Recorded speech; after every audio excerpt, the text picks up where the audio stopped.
अस्सलाम वालेकुम स्टूडेंट्स। मोहम्मद आसम फ़रीद की जानिब से आपको इकनॉमिक्स के लेक्चर नंबर 31 में खुशामदीद कहते हैं।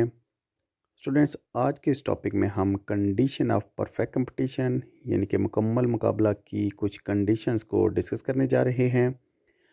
बुक जो हम फॉलो करें ये है मंजूर तार चौधरी की और अब्दुल हलीम हुआजा की। तो बढ़ते हैं अपने इस टॉपिक की जानिब और देखते हैं हमारे पास टॉपिक क्या कहता है। स्टूडेंट्स, सबसे पहले आपके पास जो कंडीशन नंबर 1 है वो है आपके पास परफेक्ट कंपटीशन यानी कि मुकम्मल मुकाबला में ख़रीदने वालों की और बेचने वालों की तादाद बहुत ज़्यादा होनी चाहिए। यानी कि there should be large number of buyers and sellers. आपके पास परफेक्ट कंपटीशन एक ऐसी मार्केट है जहाँ पे ख़रीदने वाले और बेचने वाले इनकी तादाद बहुत ज़्यादा होनी चाहिए, लार्ज नंबर में होनी चाहिए।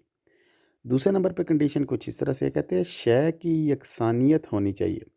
यानी कि कमोडिटी शुड बी होमोजीनियस। आपने जो चीज़ें ख़रीदनी हैं या बेचनी हैं उनकी आपके पास जो ये चीज़ों की जो क्वालिटी है वो एक जैसी होनी चाहिए। और तीसरी है आपके पास ख़रीदारों और बेचने वालों को मार्केट के हालात से आगाह होना चाहिए। Buyers and sellers should be aware of the condition of market. जो लोग चीज़ों की ख़रीदारी कर रहे हैं और जो चीज़ें सेल कर रहे हैं इनको मार्केट के हालात से मुकम्मल आगाही होनी चाहिए। चौथा पॉइंट है, बाज़ार में मुफ्त दाखला और इखराज होना चाहिए। इंग्लिश में कुछ इस तरह से है, there should be free entry and free exit in market.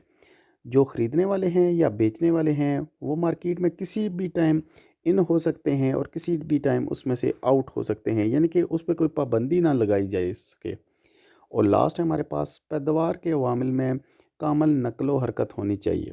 यानी कि there should be perfect mobility in the factors of production. जो आपके पास फैक्टर ऑफ प्रोडक्शन मतलब आपके पास लैंड, लेबर, कैपिटल और ऑर्गेनाइजेशन है वो आपके पास मुकम्मल उनकी हरकत होनी चाहिए। जिस टाइम भी आप चाहें उसको आप हरकत में ला सकते हैं। तो स्टूडेंट्स, ये था हमारा आज का टॉपिक। उम्मीद करते हैं आपको लेक्चर की समझ आई होगी।